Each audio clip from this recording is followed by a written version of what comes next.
another print disability, which makes reading, holding a book, or turning a page difficult or impossible.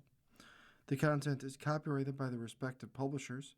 For more information, please visit us on the web at nfradioreading.org. Hi, this is Jeff Shapiro, and for the next hour, I'll be reading from the July 25th, 26th issue of the Wall Street Journal Review on the Niagara Frontier Radio Reading Service. Is it time to liquidate the study of sociology? Why are some people richer than others? What drives societal ills or ignites a social movement? Why aren't people having more kids? These are some of the most important questions facing the country today. The answers shape our lives, polarize our politics, and supercharge our culture wars. Sociology, the discipline tasked with pursuing the answers, would seem well poised to take these issues on. For decades, its analysis informed policy on issues ranging from criminal justice to immigration to urban development. It introduced groundbreaking concepts like white-collar crime, gentrification, unintended consequences, and cultural capital. At various points, sociologists proposed and critiqued affirmative action, inspired and lambasted welfare reform, diagnosed and dismissed the breakdown of the nuclear family. Yet today, sociologists are embroiled in an ideological and existential battle of their own, one that is increasingly public and at least in part of their own making. The study of people, in other words, has a people problem. In 2023, Florida's then Commissioner of Education, Manny Diaz Jr., homed in on sociology as culture war enemy number one. It had been hijacked by left-wing activists, he said, leading the state to remove introduction to sociology from its general education curriculum at all public colleges and universities. The American Sociological Association promptly denounced the move as a blatant mischaracterization of the field and an effort to needlessly politicize a bastion of social science. Yet that same year, the ASA's president described sociology to its members as a form of liberatory praxis that is currently undergoing a renaissance as anti-racist, decolonial, feminist, queer, and transnational theorizing lead us to more inclusive insights. Meanwhile, one contingent, Sociologists for Palestine, is boycotting the ASA's annual conference. The theme, Disrupting the Status Quo, next month. The reason? The ASA refused to authorize a vote on its own proposed boycott of Israeli academic institutions. This has drawn a counter petition and a backlash so fierce that the Chronicle of Higher Education called it a war for sociology. Already, ASA membership is in steep decline, with membership at 9,400, down from 14,900 at its peak in 1972. Now, sociology, long derided by many academics in humanities and the harder social sciences for its perceived squishiness, is being criticized from within. An increasingly vocal group of sociologists say that the discipline's cratering reputation is especially vivid when compared with economics, psychology, and political science, all of which can seem more serious and pragmatic, gateways to law school or business school, or an advanced degree in healthcare. Whereas those disciplines often use cutting-edge methodologies, sociology seems dusty and theory-laden. Even sociologists acknowledge that students are often drawn to the major because they're afraid of math or are sold on sociology as a means to activism. Starting in 2013, the number of students majoring in sociology dropped from 31,000 to 21,000 in 2024. One ZipRecruiter poll found that sociology among college grads most regretted majors. It's tempting to write all this off as another sorry example of academia gone off the rails. But the implications of sociology's implosion extend well beyond the confines of higher education, driving everything from what kids learn in secondary school to how workplaces and cultural institutions function, or become dysfunctional, to which ideas inform legislation. Sociology is in many ways the mother of all social sciences. She who had birthed dozens of disciplines ranging from criminology to post-colonial studies to ethnic studies. Unlike psychology, which operates on an individual level, sociology considers human phenomena in the aggregate and often over the long run. By examining trends in educational attainment, labor force shifts, and the effects of social media and AI, it can offer a grand-scale picture of societal health. With roots dating back to the 19th century, European theorists like Max Weber and Emil Durkheim, sociology coalesced professionally in America during the Progressive Era. Many consider W.E.B. Du Bois the father of American sociology. Though trained as a historian, Du Bois, later a founder of the NAACP, used sociological methods to document the impact of slavery and Jim Crow on black Americans. Du Bois' dual role as both a social scientist and an activist also inspired some of the fiercest debates over sociologists' role. In 1896, Du Bois defined sociology as, quote, the discovery of truth, unquote, and warned that if scholars dally with the truth to humor the whims of the day, they hurt the cause of scientific truth the world over. Traditionally, sociologists interpret his words as drawing a hard line between studying the truth and acting on it. But sociologists in the scholar-activist mold note that Du Bois also believed in using sociological truth in the pursuit of activism, promising in 1906 to never cease to protest and assail the ears of America. Sociology is fundamentally shaped by who is doing the work, many socialists argue. Didn't early sociologists claim to prove that white people's supremacy over other races based on supposed empirical evidence? Later research by conservative and neocon sociologists informed policies like broken window policing, racial profiling, welfare reform, and color blindness. For many contemporary sociologists steeped in postmodern theory, the insistence that a single truth exists is a fallacy and objectivity itself a tool of oppression. Social phenomena are always shaped by power politics and competing interests, according to Lisa Ajar, who studies law and conflict with a focus on Israel-Palestine and chairs the Department of Sociology at UC Santa Barbara, one of the biggest sociology departments in the country. What I always tell students is that when it comes to the complex world that people live in and make and change, there's no single Archimedean point of truth, she says. There are just better and worse ways of presenting information and making arguments. According to an increasingly dominant contingent of sociologists also need to engage with the public more forcefully. As bodies, we need to speak to the public, and we need to interpret public harm or advocate for the public good, says Sadie Grundy, a professor of sociology and African-American Black diasporic studies at Boston University. She compares the ASA to the American Heart Association, which uses its research and authority to advance messages intended to improve public health, providing guidelines and issuing warnings.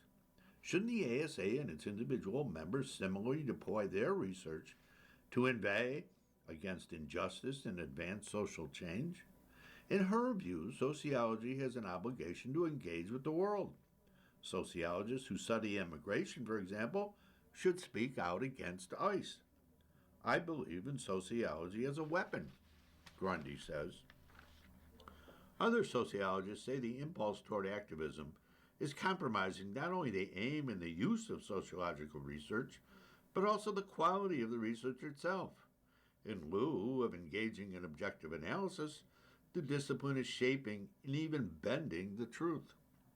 Critics of the activist scholar model frequently cite Christian Smith's 2014 book, The Sacred Project of American Sociology, as persuasively diagnosing a discipline increasingly corrupted by what amounts to a quasi-religious activist impulse.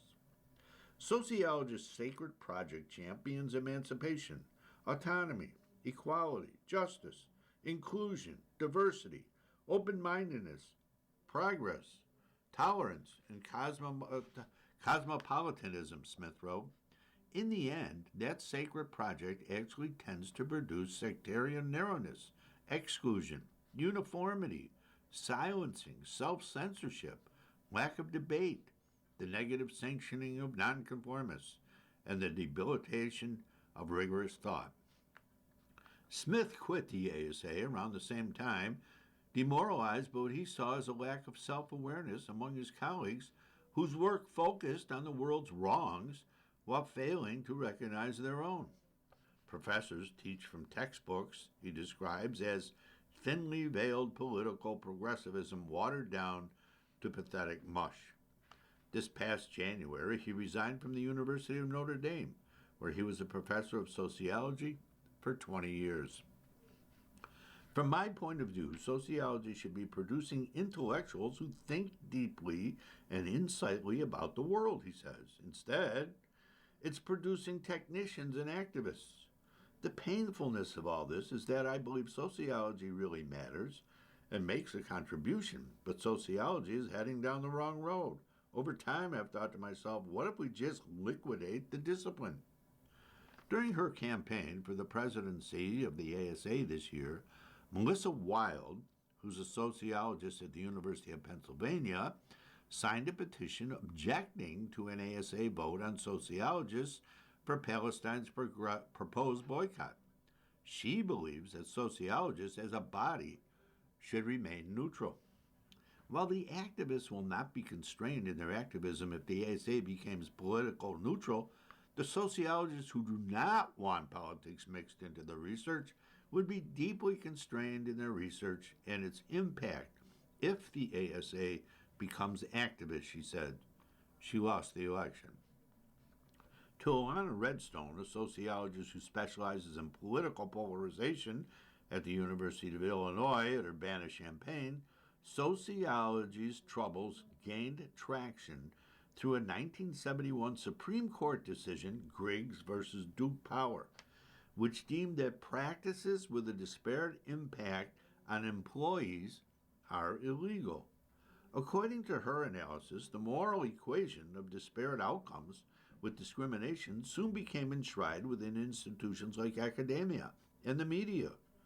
Underrepresentation or unequal pay among groups served as evidence of bias, she argues, leading to a proliferation of DEI practices, including concepts around unconscious bias, harm, and intent. Within sociology, it meant that any inequality among groups was de facto the result of discrimination, rendering moot other possible theories. Redstone says, we're treating questions around causation as settled. Even suggesting research into alternative sociological explanations is viewed as racist, morally wrong, and victim-blaming at best. The consequences are playing out across society. Once a claim is made that suggests we are on the right side of history, we are doing the work of good people who care about justice, that creates a lot of social pressure, she says. It forecloses disagreement, she says, and that has an enormous destructive effect on democracy. Redstone's critique builds in on others circulating within the profession. In interviews and on panels convened by organizations like Heterodox Academy, which is a nonpartisan organization devoted to academic reform, critics say that overt politicization of research, of teaching, of practice is actually killing the discipline. They refer to a discipline in disarray, write papers with titles like How Sociology Can Save Itself, and blog out sociology's pervasively dubious assumptions. You're listening to reading of articles and features from the Wall Street Journal Review on the Niagara Frontier Radio Reading Service. They describe an atmosphere in which to get ahead, you must consistently submit to political litmus tests, publish accordingly, and pray that you make it to tenure without getting excommunicated. Specializing in a stodgy subject like religion, the military, or law enforcement, especially if one has anything positive to say, is as unfashionable as flaunting a fur coat. In their view, contemporary sociology's relentless focus on race, gender, and class, its emphasis on the need for social change over the benefits of social stability, and its obsession with inequality amount to an abdication of scholarly duty, decreasing the value of sociological research, reducing its impact, and undermining public trust. According to one analysis, 80% of articles published in today's flagship sociology journals touch on inequality. This spring, a damning report by Vanderbilt and Washington University called out the social sciences for a distinctive form of politicization in which the scholarly enterprise is taken to be subordinate to or in the service of political, social, or moral goals beyond the advancement of knowledge and understanding. Activist logics are taking over scientific logic, says Ashley Rubin, the sociologist who worked on the Vanderbilt and Washington University report. If you look at the data on so much of the current research on capitalism, sexism, racism, you'll see that sociology is misrepresenting the evidence, concealing the evidence, or distorting it outright, says Kevin McCaffrey, a sociologist at the University of North Texas. He points to numerous studies purporting to show the pervasiveness of poverty in America, rampant sexism in the hiring of women, and the harms inflicted on microaggressions. Every day the goal in my work is to not do politics, McCaffrey says. My job is to imagine someone in my mind who has the opposite assumptions and go back and forth with them to test my ideas. I don't think most sociologists realize the magnitude of their own bias and the weakness of the evidence supporting their claims. McCaffrey and other empirists accuse scholars of engaging in asymmetrical analysis, depending on whether groups are considered minoritized, which skews the results, and an emphasis on systems denies groups or individuals within groups any form of agency. He believes that sociologists owe it to the students and the public to be transparent about these failures, including years of compromised research. McCaffrey is also the editor of the journal Theory and Society, a position he took on in 2023 after the publisher fired its previous editor. McCaffrey decided to reorientate the publication in a more open and rigorous direction, and the entire staff promptly resigned. The enforcement of ideological conformity within sociology is so intense, it's impossible to ignore, he says. Meanwhile, trust in higher education is collapsing. That's being driven in part by politicized degrees in social science, and in that respect, sociology is the belly of the beast. Juka Sablonian, a professor of criminology and sociology at Wayne State University, says too much sociological research is a waste of resources and a missed opportunity. Don't we want to learn about the causes of crime? Do we want to know whether we have Venezuelan gangs in Colorado? Or do we just say policing is bad, parole is bad, they destroy communities, cops are bigots, and the real problem is police violence? Musa El-Garbi, a sociologist at Stony Brook University, tells the story of a professor at Columbia University who assigned the children's board book Anti-Racist Baby in an introductory sociology class. She opened up the first class by holding up the book and declaring, "This is what the field of sociology is about." What El-Garbi calls normie beliefs, ones that are often true and well-founded, are relentlessly undermined with the discipline You think religion is good? You think men and women are different? Believe that marriage is stabilizing or that police are necessary? Wrong. In this way and others, he says professors may unwittingly discourage or alienate students.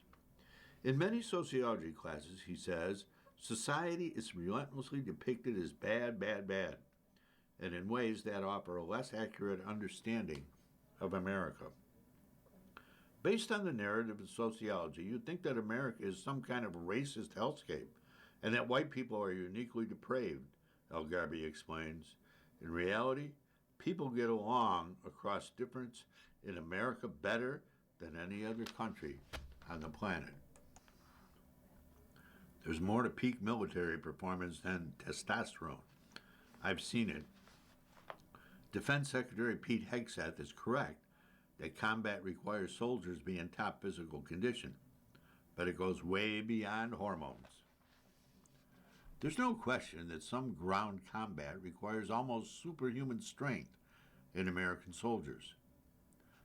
This article is by Sebastian Younger, who says that he was embedded from 2007 to 2008 with an airborne infantry platoon in Afghanistan's infamous Korangal Valley and watched young men carry spine-crushing loads of gear, ammunition, and weapons at 7,000 feet in exceedingly rugged terrain, which is where the Taliban preferred to hide out. On another embed, the mortar team said that they carried well over 100 pounds each. The men in the Korangal were so heavily weighed down that when they got shot at almost daily, they practically walked to cover on steep hills. The U.S. mission was to prevent the Taliban from using the Korangal as a base from which to attack more populous areas. But the U.S. troops were chasing an enemy that could move 4 or 5 times faster in that terrain. There were no women in the unit I was with, and virtually no men over the age of 30. Defense Secretary Pete Hegseth is correct that such jobs require peak fitness. This month, in a move he said was part of an effort to optimize performance, he declared that all warfighters ages 30 and older in the U.S. military will be tested annually for testosterone deficiency. Testosterone has been clinically associated in studies with physical strength, elevated red blood cell counts, higher cardiovascular capacity, and aggression, all of which can help enormously in any kind of physical contest. Men can have as much as 20 times more testosterone than women, resulting in significantly higher athletic ability. But studies show that their levels start to drop around the age of 30. Obesity, chronic stress, lack of sleep, alcohol abuse, and close contact care of an infant can also reduce levels. Supplemental testosterone can change that, of course, and Hegseth said military personnel of either sex could receive testosterone replacement therapy if treatment was recommended. Every single day you are pushed to your absolute physical and mental limits to master the profession of arms, he said in a video captioned, "The High T Department of War," announcing the initiative. By addressing these health markers early on, we're keeping you on the leading edge of lethality. But low testosterone levels are not always a problem for physical performance, and testosterone deficiency is hard to test for because it varies so much during the neuronal cycle.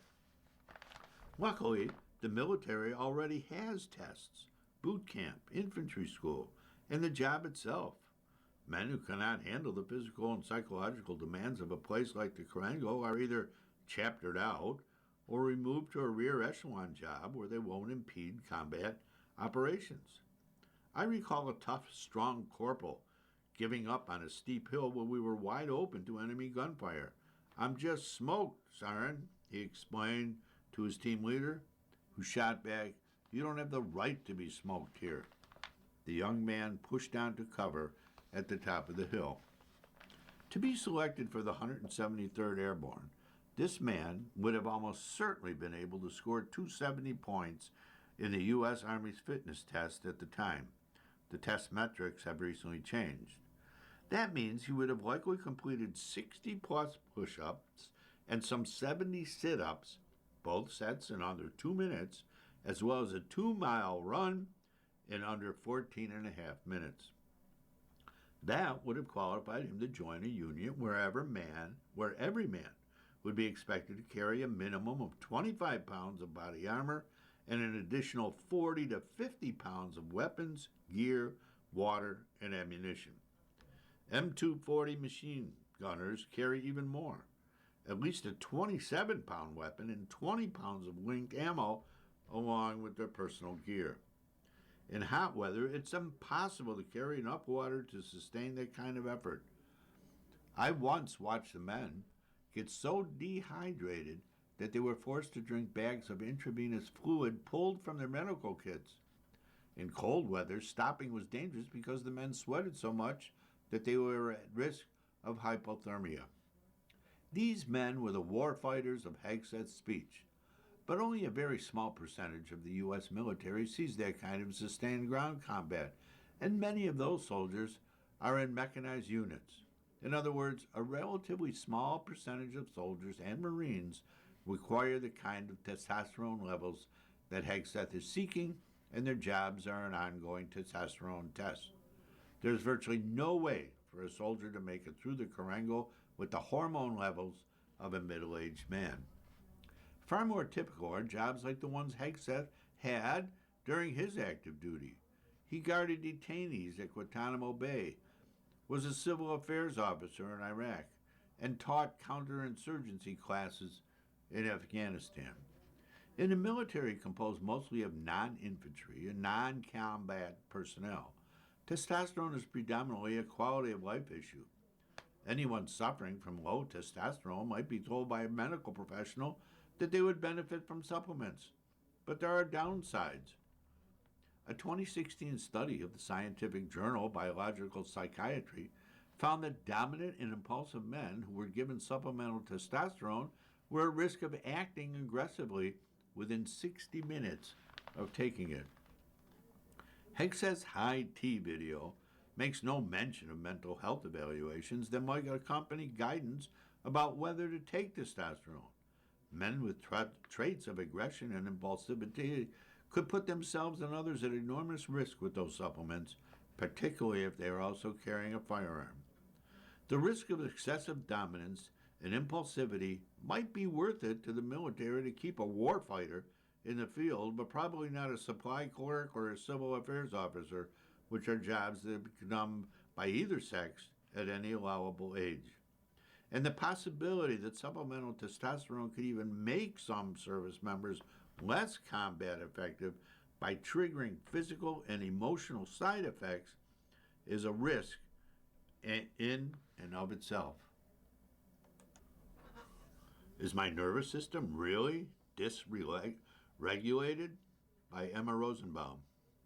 A couple of months ago, I made the mistake of lingering on an Instagram post that promised how to, quote, regulate your nervous system, unquote.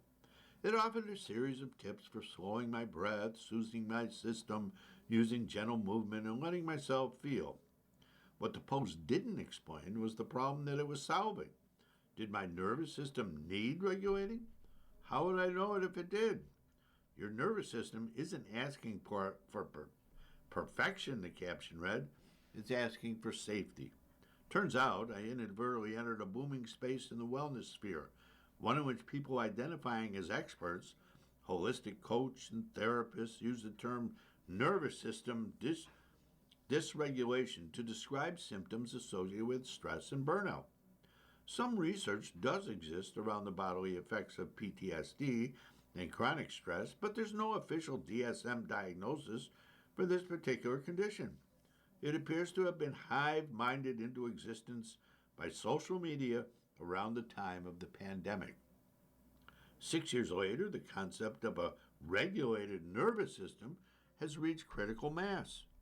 Mel Robbins and Jay Shetty have each dedicated multiple podcast episodes to the subject.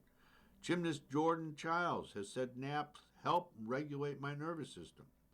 A post by Goop's account in February featured Gwyneth Paltrow. sharing her nervous system reset, which included a relaxing bath, a superfood smoothie, and a girls' weekend in Ojai, California. It's appealing to believe that abstract idea of the body's nervous system, the network made up of the brain, the spinal cord, and the nerves, involving everything from breath to thought to digestion, is something that we control if only we work hard enough. I've watched videos of people doing cold plunges, giving themselves ear massages, and contorting themselves into impossible stretches, all in the name of fixing dysregulation. You're listening and reading of articles and features from the Wall Street Journal Review and the Niagara Frontier Radio Reading Service. When people online refer to the nervous system, they're using a metaphor to talk about themselves physically, and they're using a term that sounds science-y, said Lisa Barrett, a distinguished professor of psychology at Northeastern University and the author of the best-selling 7.5 Lessons About the Brain. And when they say they're dysregulated, what they mean is, I feel distressed, I feel exhausted, I feel overwhelmed, she said. But much of the language surrounding this concept is neural bull crap, Barrett said. Stress is real, and Barrett knows that there's a lot of it out there. We're living through a time of uncertainty, and persistent uncertainty is like low-grade inflammation on your immune system, she said. In other words, stress can be bad for you, but framing it as a problem of the nervous system is all a massive simplification, she said. The pathologizing of bad feelings is a very modern concept. What used to be thought of as the attendant physical sensations of life, occasional fast heartbeat, quick breath, shakiness when something goes wrong, is now some kind of clinical condition. Paradoxically, this shift has happened as the public has gained greater knowledge about mental health issues. Words such as trauma, boundaries, and narcissism have entered the mainstream, and they're even more misused and diluted. And it's not without business potential. For nervous system regulation, you can buy a fight or flight supplement kit from Aegis Formulas for $132, or a vagus nervous stimulator from Truvega for $499. You can even hire a nervous system specialist. Paltrow has one to help her with mental health, she said on her Goop podcast, though she hasn't shared specifics of what said specialist does in order to help her. One of the topic's biggest psychoanalyzers is Jim Curtis, a hypno-meditation coach, probably better known as Jennifer Aniston's boyfriend, who has over 1 million Instagram followers. He's emerged as a kind of guru for those seeking to cure dysregulation. In an emailed statement, Curtis said that his own chronic illness taught him that stress and fear can be profoundly influence how we feel and live. And he's seen people experience meaningful improvements in their well-being after learning to regulate their emotional responses. He charges $2,995 for his Awaken and Align course. But what if all this scrutiny on our own internal state is actually part of the problem? Rather than looking inward, Barrett said, perhaps we should be moving back toward other people and seeking professional help if the stress is too persistent. Consuming is not communicating, she said. Go have coffee with a friend when you're stressed and stop scrolling Instagram for tips.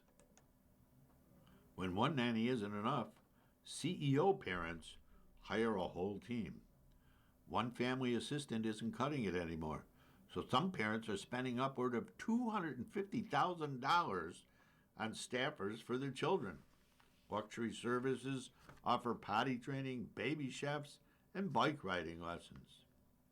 As a mother of two, this is by Jordy Lippy McGraw, there are certain tasks that Christine Landis won't do. She's never clipped her children's toenails, too anxious for that, she said, so the nanny handles it. Most nights, the family assistant takes care of bath time. Landis also hands off what she calls repetitive play, reading the same book 5 times or watching her toddler open and close a door for 45 minutes. To make this possible, Landis, who lives in San Diego, spends roughly $250,000 a year, running a household staff that includes a family assistant who lives on the property, a weekend nanny, a personal chef, and a housekeeper. One nanny isn't cutting it anymore. Wealthy working parents like Landis are employing teams of people to handle the work of raising their children, including specialists to potty-train toddlers, teach their kids to ride a bike, manage school applications, and pack trunks for summer camp. Call it CEO parenting, treating the modern family as a small enterprise and delegating low-joy tasks. Every hour I'm not bogged down with the doing is an hour I get to show up fully present with my kids, said Landis, 44, a former CEO of a fintech company and the founder of Peacock Parent, a company that uses AI to help families manage their homes. Families like Landis's rely on a growing industry of high-end services to accommodate staffing up their households. Quintessentially, a global concierge firm whose U.S. membership began at $25,000 a year has handled preschool applications, pet procurement, and 6-month family sabbaticals with traveling tutors. Olivia Fountain, Director of Operations at Household Staffing, an agency with offices in New York and Philadelphia, said that the role that had surged most in recent years was what her agencies call the family assistant nanny. During school hours, the role includes managing schedules, coordinating appointments and activities, running errands, and overseeing day-to-day household administration, then transitions to child care when the kids return home. Family assistants who typically have child care backgrounds combine the duties of a house manager, personal assistant, and a nanny. Her agency has fielded all sorts of parenting requests: equestrian nannies who travel to tournaments, baby chefs to prepare culturally specific purees, personal stylists for the children. One recent request, Fountain said, came from a parent desperate to get their child a specific limited edition Labubu, the collectible figurines that clip onto handbags, and tasked the nanny with posting across social media, offering to pay whatever it took until one turned up. It's the million little things, Fountain said. Wrapping a birthday present, unloading the backpack, the Amazon boxes that need to be broken down. Those are all the things that make your day disappear. Seth Norman Greenberg, vice president of the household staffing firm Pavilion Agency, said he once placed a caregiver for a family practicing diaper-free parenting, expecting the staff to read cues and rush the baby to the bathroom in time.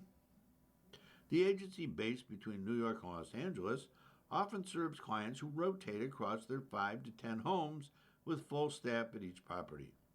They've recently pushed the job even further.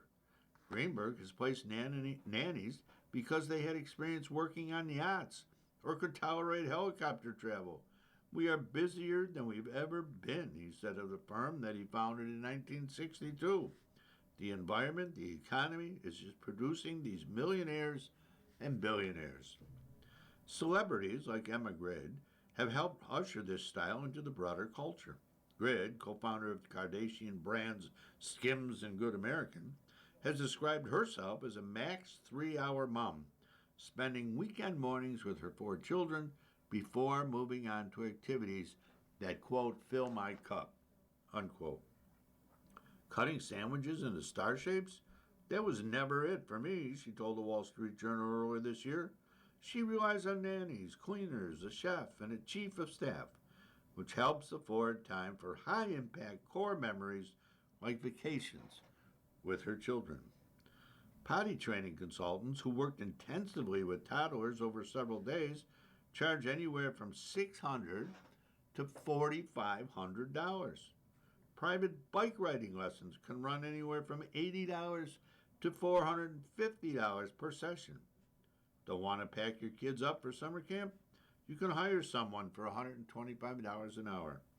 For families who want full-time dedicated staff, a travel nanny costs $120,000 to $170,000 a year.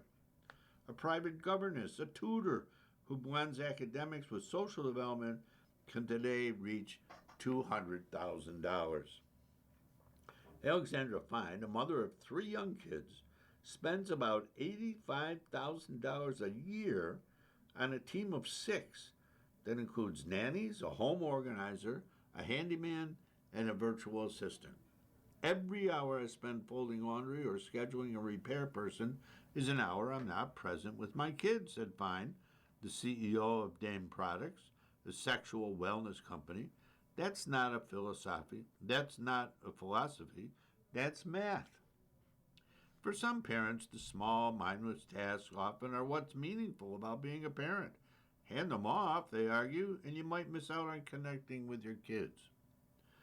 Ivana Greco, a stay-at-home mom and former attorney who runs the Homefront, a Substack about family life, and homeschools her 4 children, said these duties create opportunities to get closer to her children.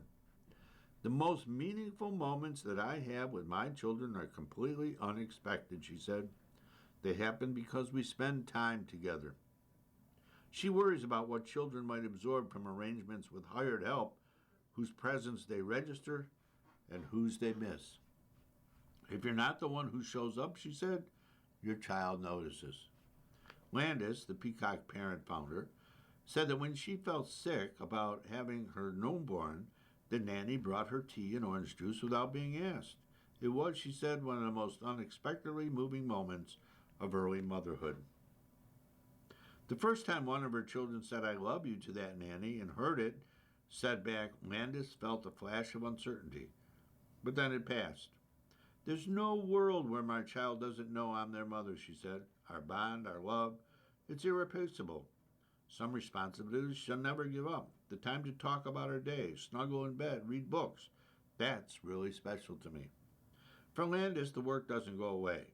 It still lives in her head as the mental load of decisions, coordination, and imagining the invisible architecture that keeps her house running. The doing was handled, Landis said, but the thinking was still mine. The view from inside Maine's manic political summer. A local news report on how the effort to replace Graham Plattner in the Senate race feels on the ground, by Alex Seitz Wald. The first time I saw Graham Plattner, he was catering another political candidate's event. The very same political candidate, Troy Jackson, is now poised to take Plattner's place as the Democrat in Maine's Senate race. It's a reflection of how tumultuous the past year in politics has been in Maine, which is typically known for its steady statesmen. When the event took place last August on a farm in Belmont in the mid-coast region of the state, Jackson was a progressive candidate for governor. He delivered a speech with much of the same policies as Plattner, but less of his charisma, speaking hesitantly in the Acadian accent that marks him as a son of the North Maine woods. Standing in the back of a tent strung with bistro lights, Plattner was shucking oysters. Plattner had announced his candidacy for the U.S. Senate a week earlier, but his campaign was so young and unplanned that he agreed to cater the event when running for Senate wasn't anywhere on my plate, he explained to the crowd. This is an event for Troy, and I don't want to monopolize it. But I do just want to introduce myself, Plattner said. He then launched into a fiery stump speech, showcasing the everyman charisma that would soon make him a national phenomenon. The audience came to see Jackson, and they left talking about Plattner. Less than a year later, Plattner is a political pariah, and the candidate he upstaged, and who finished third in the gubernatorial primary, is poised to replace him in a dash to Election Day.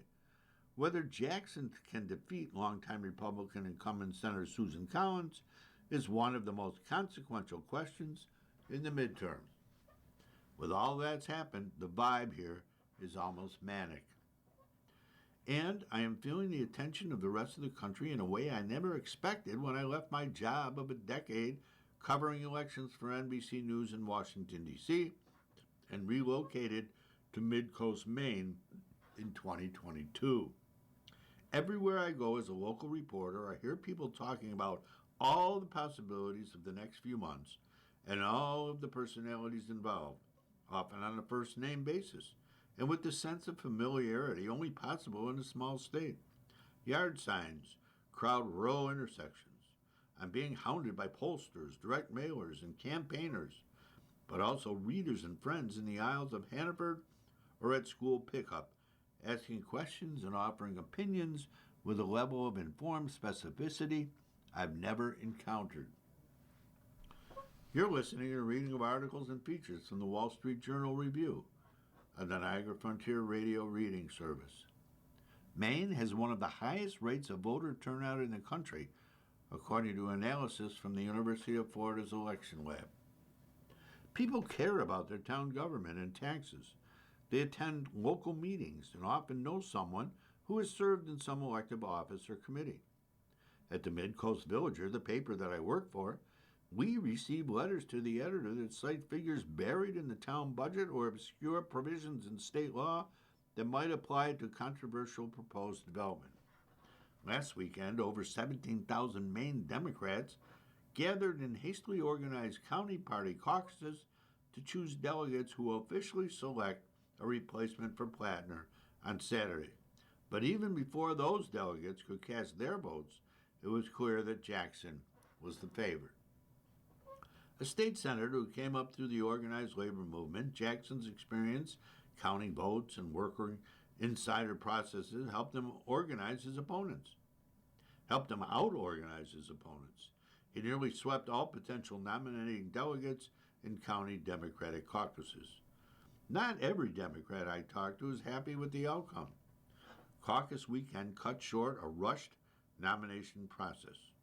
Some voters and delegates that I talked to said the overwhelming outcome for Jackson didn't reflect the will of voters and showed the flaws in a process that they feel favored him too greatly. Candidates had not officially qualified for the ballot when he was declared the presumptive winner. And even Jackson's supporters acknowledge he's not known as a stellar communicator, that he can be a bit of a tough hang with a sharp temper. When I moderated a forum with the Democratic gubernatorial candidates, he didn't disguise his size as I took an audience question when we were over time. To the minds of many Mainers, the best case scenario for Democrats is that Jackson could be a bit of an LBJ to Plattner's JFK, the charismatic but flawed outsider giving way to an uncouth but more experienced operator who might prove capable of winning and even more capable at legislating. In the worst case scenario for Democrats, he would be a ghostly echo of Kamala Harris following Joe Biden in the 2024 presidential campaign, a promising but perhaps undermatched replacement dragged down by chaos, infighting, and the flaws of predecessors. Christopher Nolan breaks down the epic scene at the center of the Odyssey. The filmmaker's IMAX version of the Greek classic reinvents literature's most famous plot device, applying old-school Hollywood techniques to conjure the intense drama of the Trojan horse. On a vast beach in Morocco last year, waves were pummeling one of humanity's oldest plot devices. Christopher Nolan's version of the Trojan horse, 35 feet tall and rearing on hind legs, was half buried in the sand on the Atlantic coast. In the filmmaker's imagination, the trick of hiding Greek warriors inside a wood contraption was more believable if it looked like a waterlogged offering to a god left by a departed army. The horse would become a centerpiece in Nolan's moonshot interpretation of the Odyssey, and a vessel for some of the movie's most riveting scenes and important symbolism. It would be emblazoned on movie posters, erected as a promotional monument outside theaters, and rendered in plastic as a $70 popcorn holder. On the beach, however, it wasn't clear if the horse would survive its scenes. Nolan's crew watched anxiously as the surf tore pieces off their colossal prop of fiberglass, wood, and steel, and later took further beatings as they worked out how the 8,000-pound horse could be dragged over dunes and log rollers by actors with ropes. As for the director responsible for it all, I'm feeling cool as a cucumber in those moments, Nolan recalled in a recent interview. 12 previous movies gave him the confidence that his team could solve the myriad challenges posed by his 13th, the biggest production of his career. The Odyssey had to conjure the grand scale and mythic weight of Homer's epic poem, the original hero's journey, which has been a wellspring of Western storytelling for thousands of years. And because Nolan is a filmmaking purist and one of Hollywood's most high-profile champions of the theatrical experience, his Odyssey also needed to deliver on behalf of cinema itself. As the first Hollywood feature shot entirely on IMAX film cameras, the movie has been marketed as an awe-inspiring spectacle from a director whose fans would be disappointed with anything else. Its fantastical elements, from the ambush on Troy led by Matt Damon's Odysseus to a giant cyclops that gobbles his men in a cave, were created primarily with physical effects for a more visceral impact. Nolan's mandate was to somehow make myths plausible. My rule of thumb for everything in this movie, he said, we have to give the audience reasons to believe. The Odyssey has been doing just that in theaters. Its opening weekend generated $264 million worldwide, which was the largest global debut ever for the director. The image of the beached horse first lodged in Nolan's mind over 20 years ago when he was in the running to direct a movie based on another Homeric epic, the Iliad. But instead of helming Troy, starring a glistening Brad Pitt as Achilles, Nolan embarked on a genre-shifting Batman trilogy. After the director's Oppenheimer raked in $976 million in theaters in 2023 and won 7 Oscars, Nolan got Universal Pictures to back a $250 million production of The Odyssey, stacked with A-list actors, requiring 5,300 costumes and spanning 91 days of filming in 6 countries. Nolan's biggest leap was in trying to shape a tale from the Bronze Age into a gripping summer popcorn movie. In Homer's Odyssey, about the hero's 10-year quest to return home from the Trojan War, the story zigzags among locations, time periods, and narrators. Odysseus himself doesn't appear in the book until part 5. The story of the wooden horse, as most translations call it, gets only brief references in Homer's epic, cited in passing an example of Odyssey's cunning. Details of how it actually worked are very few. Our collective image of a humongous horse on wheels came down from centuries' worth of artists' interpretations. A Greek vase from 675 BCE, paintings from the 18th century by Italian artist Giovanni Domenico Tiepolo, grandiose movies in the swords and sandals categories, such as 1956 Helens of Troy, directed by the Sound of Music filmmaker Robert Wise. Nolan stood his horse on 2 legs to make it more dynamic and monumental.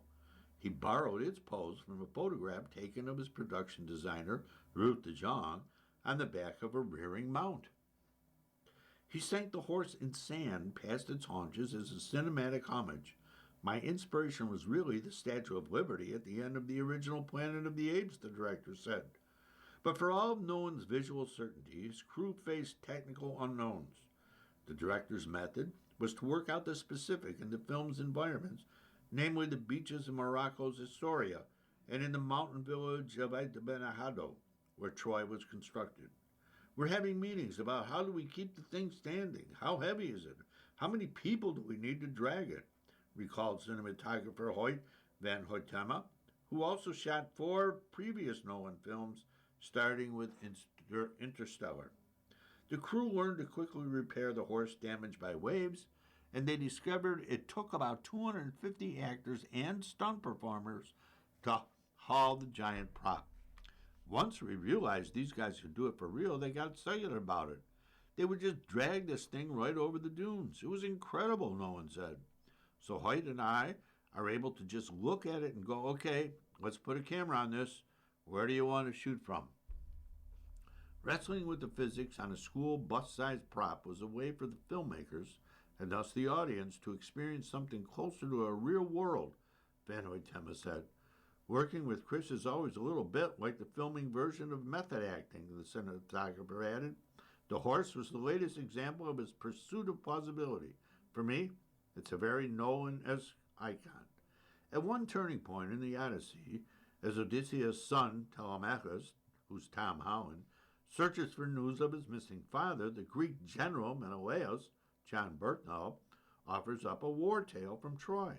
You hear the story of the horse, Menelaus says, but did you hear it from the inside? The line is like Nolan nudging his audience to say, check this out, a human pyramid of Greek commandos packed into a dark hollow. They struggle to stay silent and survive as seawater floods in the horse tips over and a Trojan sword plunges into their hiding place and at least one body. To create the sequence, Nolan's team built a sort of silo on the beach, rigging it with the minuscule LED lights to mimic sunlight leaking through chinks in the horse's hull. Damon, Bernthal, and up to 25 others crammed into the tank vessel and clung to its crossbeams as cold water pumped in and the silo rocked. Nolan and Van Hoytema were in there too, armed with an IMAX camera to capture the action inside, pretty much like a documentary, the director said, a very small, grubby, claustrophobic documentary. The wooden horse bookends the Odyssey, in which time fragments and the plot circles back on itself, a signature of Nolan's films.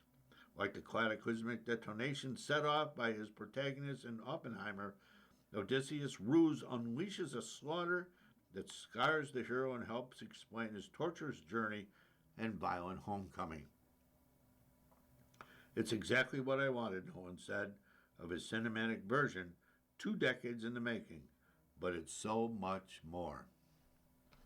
You've been listening to a reading of articles and features from the July 25th, 26th issue of the Wall Street Journal Review. We read from the Wall Street Journal Review every Thursday at 7 p.m. Your reader has been Jeff Shapiro. Thank you for listening. Coming up next in the Niagara Frontier Radio Reading Service, we have the New York Times. At 9 o'clock is Harper's Magazine.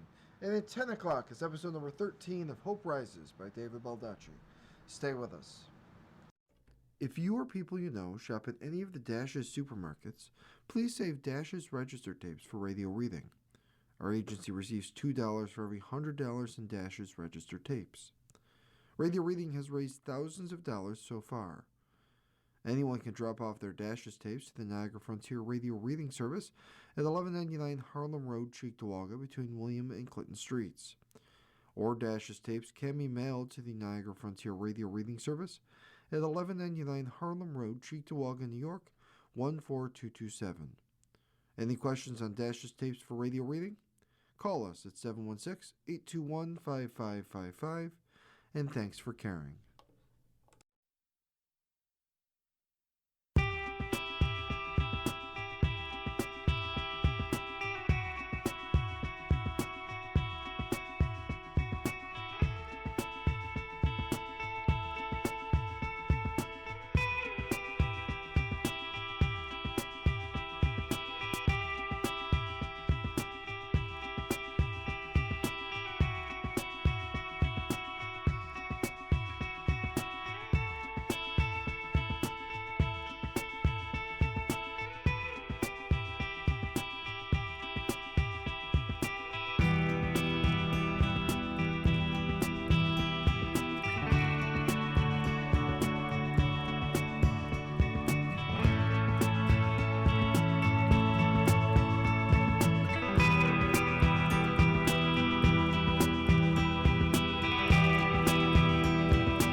following program is intended for listeners who are blind, have low vision, or have another print disability